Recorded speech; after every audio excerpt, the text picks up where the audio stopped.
رفع حاجت کی بھی ضرورت ہے آپ نارمل انسان کے طور پر، اور پھر خاص کر کہ وہ حاملہ ہے اور پیٹ میں بچہ ہے، پیدائش ہو گئی تو مدد کی بھی تو ضرورت ہے، کوئی دائی چاہیے، کوئی اور خاتون چاہیے. آپ کو پتہ ہے نا درد زچگی میں کیا مسئلہ آتا ہے. ابھی میں کچھ اور مثالیں بھی دینے والا ہوں ساتھ. صرف بات اتنی سی نہیں ہے، ہر جگہ دنیا میں کوئی عورت بچہ پیدا کرتی ہے تو کچھ میڈیکل ضرورتیں ہوتی ہیں، ایک کچھ اور بھی دینی ضرورتیں بھی ہیں جو تعلق رکھتی ہے طہارت اور نجاست سے. کیونکہ بچے کی ولادت کے وقت خون نکلتا ہے جس کو شرعی فقہی حکم ہے خون نفاس کے طور پر، وہ کچھ عرصے تک تقریباً خاتون اس میں رہتی ہے اور اس بچے کو نہلایا جاتا ہے، دھویا جاتا ہے. اس جگہ جو ہے وہ ایریا جو ہے جو یہاں پر آپ دیکھیں گے جو مخصوص بنے ہوئے اس طرح کے وارڈز بنے ہوئے ہیں اسپتالوں میں، وہ ایریا بھی وہاں پر بھی وہ خون آلود ہو جاتی ہے وغیرہ وغیرہ وغیرہ. اب باریکیوں میں نہیں جاتا. اب یہ کیفیت بھی نہیں ہے یہاں پر. دیکھیں نا یہ ساری چیزیں جو نارملی ہوتی ہیں وہ ساری چیزیں نہیں ہیں. علیکم السلام. 3 دن ہو گئے ہیں، خاتون کے لیے کھانا کون دے رہا ہے نہیں پتا، پانی کہاں سے آ رہا ہے نہیں پتا. اچھا 3 دن کے بعد پھر دروازے سے باہر نہیں آ رہی ہیں، اسی جگہ جہاں سے وہ دیوار پہلے 2 نصف ہو کر دروازہ بن گیا تھا. جیسے حضرت موسیٰ نے اپنا عصا مارا دریائے نیل پر، نیل 2 نصف ہو گیا، پانی رک گیا، ادھر پہاڑ کی طرح رکا رہا اور کہا خشکی آ گئی. کہا موسیٰ اپنے لشکر کو لے کے نکل جاؤ یہاں سے، اپنے لوگوں کو لے کے. وہاں پر کہا ال کی عصا، اپنا عصا مارو پانی پر، تو عصا مارو گے تو یہ بنے گی. یہاں پر فاطمہ بنت اسد کو نہیں کہا ہاتھ مارو بولو کچھ نہیں، کہا دروازہ خود سے ہوگی، دیوار شکاف تشریف لے جائیں اندر. اچھا جناب فاطمہ بنت صاحب باہر آ جاتی ہیں. اب باہر آ رہی اسی جگہ سے باہر آ رہی ہے، سب نے یہی لکھا ہے، کسی نے اختلاف نہیں کیا اس کے اوپر، مسلمہ بات ہے یہ. باہر آ رہی ہے، دیکھیں گود میں بچہ بھی ہے، نومولود کو بھی لے کے آ رہی ہے باہر. اب جو ہے یہ ایک مخصوص واقعہ ہے.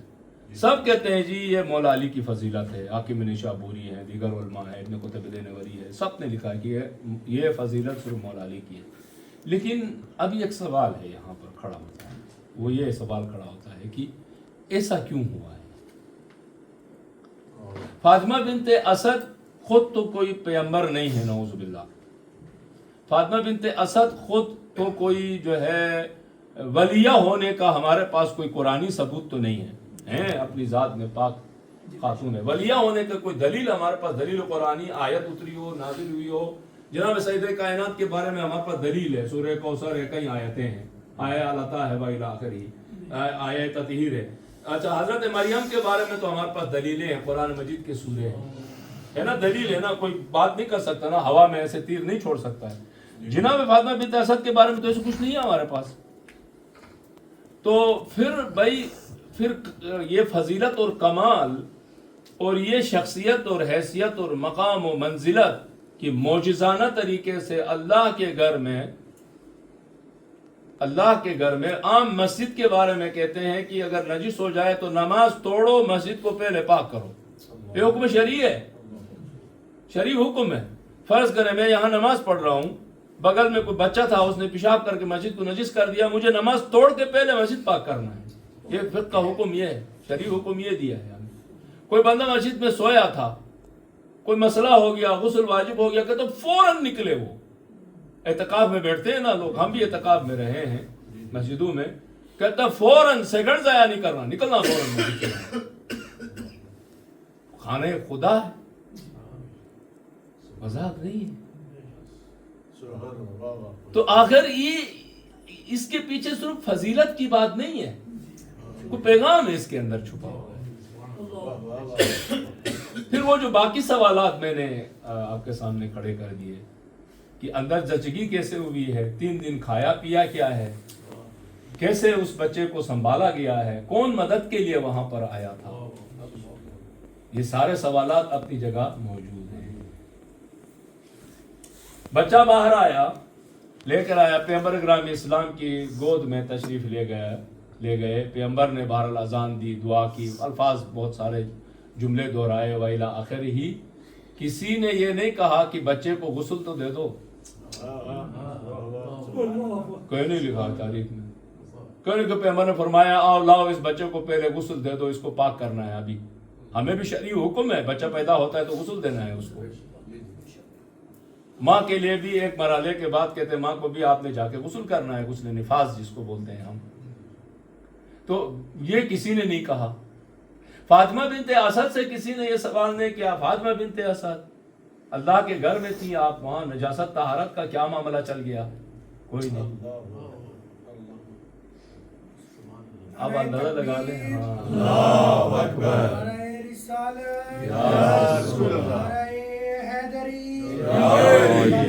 امیر المومنین بلندتر صلوات.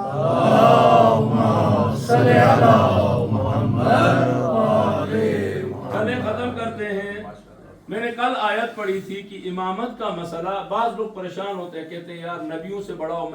نبیوں سے نہیں بڑھایا اللہ کے بندے. کل میں نے وضاحت کر دیا تھا، نبی جو ہے نا صاحب شریعت ہے. نبی کے اوپر وحی رسالی اور نبوی اترتی ہے. وہ وحی جو نبوت کے لیے ہوتی ہے، پیغام خدا شریعت کی شکل میں ہوتا ہے. خود قرآن کہہ رہا ہے کہ امامت جو ہے نا عام نبوت سے ایک بڑا منصب ہے، ایک بڑا. یہ قرآن خود کہہ رہا ہے نا. یہ دروازہ کھولا کس نے؟ یہ باتیں کھولی کس نے؟ یہ بحث کس نے شروع کرایا ہے؟ کس مولوی نے نہیں کرایا، قرآن نے کرایا. وہ بھی حضرت ابراہیم جیسی شخصیت خلیل اللہ ہے، اس کے بارے میں کہا کہ ابراہیم تو نبی تو ہے، تو صاحب شریعت بھی ہے، رسالت بھی ہے، خلیل بھی ہے، میں تمہیں امام بھی بنانا چاہتا ہوں. پتہ چلتا ہے ان سب سے بڑی ایک چیز دینا چاہتا ہے. ایک بات تو یہ آ گئی. اچھا یہ امام کیا ہے؟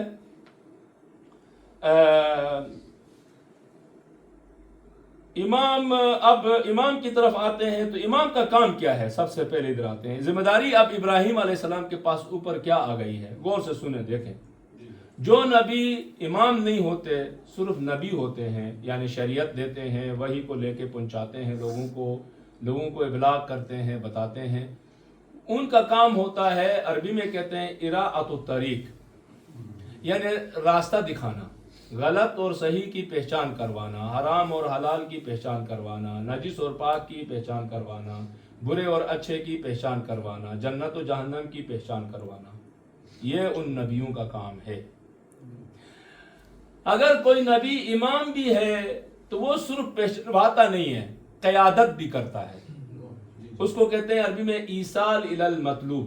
اس کی ایک عام مثال ایسے، جیسے ایک آدمی ادھر سے باہر گیا سڑک پر، وہ کہتا ہے بریشا اسٹیشن، ریلوے اسٹیشن کہاں ہے؟ فرض کریں کہ ایک آدمی کھڑا ہو کے اس کو کہتا ہے دیکھو بریشا جو ہے نا اسٹیشن یہ ہے، وہاں سے ان شہروں کے لیے ٹرینیں جاتی ہیں، آپ نے یوں جانا ہے، پھر ادھر سے یوں مڑنا ہے، پھر ایسے جانا ہے، پھر اس طرح کے بورڈ نظر آئیں گے، پھر اس طرح کی چیزیں ہوں گی، وہاں پر جانا ہے. اب ٹکٹ لینے کے لیے وہاں پر ٹکٹ کا دفتر بھی ہے، اوپر بورڈ میں آپ کو ٹرین کی ٹائمنگ ملے گی، وہاں مشینیں لگی ہیں، مشینوں میں کیش بھی جائے گا، کارڈ سے بھی پیمنٹ کرو گے. یہ کیا ہے؟ راستہ بتانا. اراءۃ الطریق، اراء یعنی دکھانا، طریق یعنی راستہ دکھانا. یہ نبیوں کا کام ہے. پتہ چل گیا؟ ایک اور آدمی آتا ہے، وہ کہتا ہے جناب میں بھٹک گیا ہوں، ٹرین اسٹیشن کہاں ہے؟ کہتا ہے آؤ میرے پیچھے چلو. یہ کیا ہے؟ وہ پہنچاتا ہے ٹرین اسٹیشن پر، ٹکٹ نکلواتا ہے، سکھاتا ہے، ایک ایک چیز کو دے دیتا ہے. یہ کیا ہے؟ ایصال الی المطلوب. ایصال یعنی موصول، وصول اردو میں بھی ہے نا، پہنچانا کس کو؟ مطلوبہ جگہ تک. یہ امام کا کام ہے. امام یہ کام کرتا ہے. تو ابراہیم کو اللہ نے کہا ابراہیم شریعت بتانا اب صرف ذمہ داری تمہاری تھی، وہی پہنچانا ذمہ داری تھی، کتاب پہنچانا ذمہ داری تھی. ابھی صرف بتانا کام نہیں ہے تمہارا، تم نے آپ لوگوں کی قیادت کرنی ہے، راہبری کرنی ہے. تو ابھی راہبر بھی ہے. اب تو صرف راستہ نہیں بتائے گا، یہ حلال حرام نہیں، حلال حرام پر عمل کرانا بھی ہے. آپ نے لے کے چلنا ہے، اپنے پیچھے امت کو لے کے جانا ہے. یہ امامت کا منصب ہے. اب آتے ہیں، یہ اور بھی جگہوں میں ہے قبلہ، یا ایک ہی آیت لی ہے، سورہ انبیاء آیت نمبر 73. ختم کرتا ہوں. وَجَعَلْنَاهُمْ أَئِمَّةً يَهْدُونَ بِأَمْرِنَا. کہہ رہے ہیں کہ ہم نے ان میں سے ائمہ لفظ جمع کا استعمال کیا، ہم نے ان میں سے کچھ کو امام بنایا ہے. یہ امام ہمارے حکم سے، اپنی اجتہاد سے نہیں، اپنی سمجھ بوجھ سے نہیں، اپنی طرف سے نہیں، ہمارے حکم سے. امرنا یعنی یہ ادھر سے آئے ہیں. ہمارے حکم سے کیا کرتے ہیں؟ ہدایت دیتے ہیں لوگوں کو، وہی رہنمائی کرتے ہیں۔ اسی طرح جو ہے اور بھی جگہوں میں فرمایا، سورہ اسراء ہے، آیت نمبر 71 ہے، بنی اسرائیل جس کو آپ بولتے ہیں۔ دلچسپ بات یہ ہے، بروز قیامت یہ نہیں کہا کہ ہر نبی اپنی امت کے ساتھ آئے گا، ہے حدیثوں میں ہے، قرآن مجید میں اس طرح کی نہیں کہ ہر نبی اپنی امت کے ساتھ آئے گا یا ہر نبی کو اس کی امت کے ساتھ ہم بلائیں گے، بلکہ الٹا کہا یوم ندعو، قیامت کے دن ہم بلائیں گے کل اناس، ہر آدمی کو بِإِمَامِهِمْ، اس کے امام کے ساتھ بلائیں گے۔ اندازہ لگا رہے ہیں سورہ اسراء کے دن، قیامت کے دن حساب و کتاب نبی کے نام سے نہیں بلکہ کیا ہوگا جناب، امام کے نام سے ہوگا۔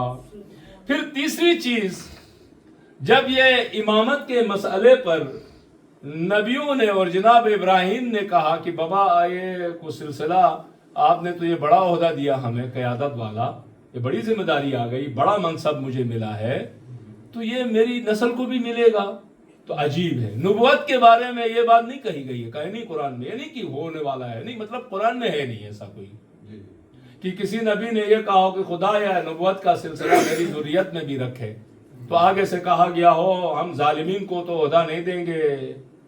امامت کے بارے میں خدا نے فوراً کہا، البقرہ سورہ بقرہ 124 نمبر آیت میں ہے، لا ینال عہدی الظالمین۔ سنو ابراہیم، سنو موسیٰ، سنو عیسیٰ، غور سے سن لو، اگر تمہارے نسل میں کوئی ظالم ہوگا نا، مت سمجھنا اس کو بھی ہم امام بنائیں گے، امامت نہیں ملنے والی ہے۔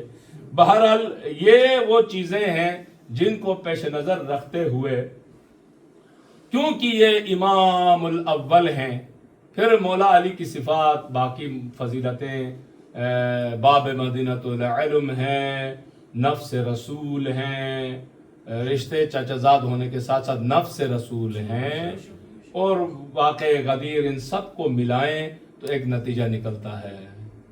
بات صرف فضیلت کی نہیں ہے، بات ہے یہاں پر امامت اور ولایت کی۔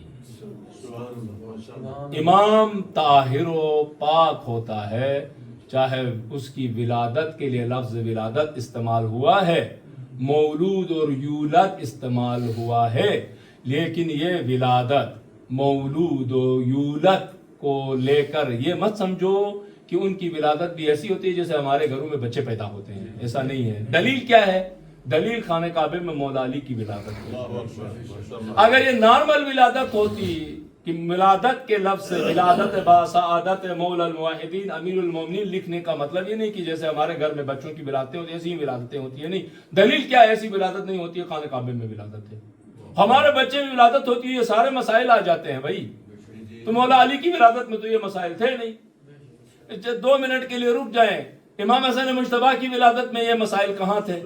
کہیں لکھا ہو دائی نے بچے کو لیا، پہلے اس کو غسل دیا، بچے کو پاک کیا، نعوذ باللہ، وہ پاک ہی پاک ہے، ظاہری طہارت بھی ہے، باطنی طہارت بھی موجود ہے۔ یہ یطہرکم تطہیرا میں ساری طہارتیں آ جاتی ہیں۔ پھر یہ میرا موضوع نہیں ہے کہ میں اور چیزیں لا سکتا ہوں، اور دلیلیں ہیں میرے پاس، اور بھی باتیں ہیں، لیکن میں ان باتوں کی طرف آنا نہیں چاہ رہا، کیونکہ اصل میں یہ مسئلے پر بحث مجھے کرنا ہی نہیں ہے۔ رہی بات وحی کی، آخری جملہ ہے وحی کا مسئلہ۔ بعض لوگ کہتے ہیں یار آپ لوگ کہتے ہیں اماموں پر وحی ہوتی ہے، ہم نے نہیں بولا ہے۔ پہلی بات تو یہ ہے بھائی، رسالت والی وحی، نبوت والی وحی صرف نبی اور رسول پر ہوتا ہے، یہ متفق ہے، کسی نے اس سے انکار نہیں کیا ہے۔ شریعت آتی ہے وہ نبی کے پاس آتی ہے، رسالت اور نبوت کی وحی نبی اور رسول کے پاس ہوتی ہے، لیکن اور بھی وحی ہوتی ہیں۔ وحی یہ تسدیدی بولا ہے جس کو بعض لوگوں نے، پریشان نہیں ہو جاؤ، یہ وحی جو ہے نا حضرت مریم پر ہوئی ہے، تو حضرت مریم نبی ہے، حضرت مریم صاحب شریعت اور رسالت ہے کہ وحی آ گئی ہے۔ قرآن کے طویز قالت الملائکۃ یا مریم، ملائکہ نے خدا کی جانب سے آ کر کہا یا مریم ان اللہ اصطفاکی و طہرکی، اور خدا نے تمہیں پاک و پاکیزہ بنایا ہے۔ یا ایک اور جگہ میں کہا فارسلنا الیہ روحنا فتمثل لها بشرا سویا، ہم نے اپنی روح کو مریم کی طرف بھیجا، وہ انسان کی شکل میں سامنے آیا۔ اب غور سے اب آخری جملہ سنو بھائی، جو اللہ کا نمائندہ ہوتا ہے نا وہ اللہ کی روح ہوتا ہے، روح اللہ ہوتا ہے، لیکن روح اللہ ہمارے پاس تشریف لاتی ہے تو انسان کی شکل میں آتی ہے۔ دلیل کیا ہے قبلہ؟ دلیل کیا ہے قبلہ؟ دلیل حضرت عیسیٰ کے بارے میں نازل ہونے والی آیت ہے۔ خود قرآن نے کہا فَأَرْسَلْنَا إِلَيْهَا، ہم نے مریم کی طرف سے بھیجا، مریم کی جانب بھیجا، مریم کی طرف، مریم کی جانب کیا بھیجا ہے؟ روحنا، ہم نے اپنی روح کو بھیجا ہے۔ اچھا یہاں تک رکتا تو پھر کہتے چلو وہ روح عیسیٰ روح اللہ کہا، خدا نے، بات ختم ہو گئی۔ نہیں، آگے مزید وضاحت دیا فَتَمَثَّلَ، وہ ڈھل گیا، وہ بدل گیا، وہ مثل بنا، وہ شبیہ بنا، اس نے وہ شکل اختیار کی، وہ روح تبدیل ہو گئی، اس روح میں یہ تغیر آ گیا۔ کیا آ گیا؟ لہا، کس کے لیے؟ مریم کے سامنے، مریم کے لیے وہ میری روح بدل گئی بشرن سویہ، انسان میں۔ کیا آپ کو سمجھ میں آ رہا ہے؟ آ رہا ہے نا؟ بشرن سویہ، قرآن کہہ رہا ہے، ہم تو نہیں کہہ رہے۔ بشری شکل میں آنا، بشری انداز سے پیدائش یا ولادت کا لفظ استعمال ہونے کا مطلب یہ نہیں ہے کہ جیسے ہم کہیں سارے بشروں کی رائے جیسے معاملات ہر گھر میں ہوتا ہے، تاریخ میں ہوتا رہا ہے، اسی طرح ہے، ایسا نہیں ہے۔ لفظ ایک ہیں، معنی مختلف ہیں۔ لفظ ولادت ایک ہے، کیفیت ولادت مختلف ہوتی ہے۔ ان کا تشریف لانا وہ ملکوتی ہیں، میں اکثر یہ لفظ استعمال کرتا ہوں، وہ اللہ کے نمائندے ہیں، انسانوں کے پاس آئے ہیں تو انسان کی شکل میں فتمثل، وہ ڈل جاتے ہیں بشرن سویہ، بشر کی شکل میں ڈل کے آتے ہیں، تاکہ ہم نہیں تو انسان بولیں گے ملکوت کو بھیجا ہے، ہم انسان ہیں، وہ ملکوتی ہیں، ہم کیسے ان کے پیچھے چلیں گے، کیسے ان کی بات مانیں گے، کیسے ان کی سیرت پہ عمل کریں گے۔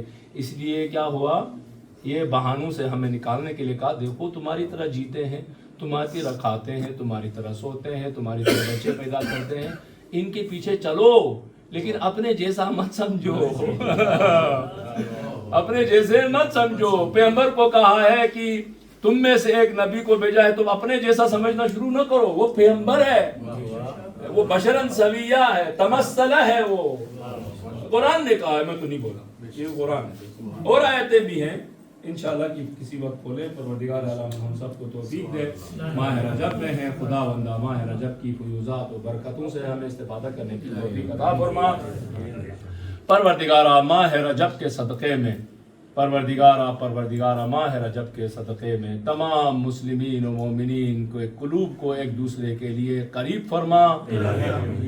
پروردگارا ان کے اندر خوف خدا اور خوف قیامت، خوف قبر اور حساب و کتاب ان کے اندر ایجاد فرما۔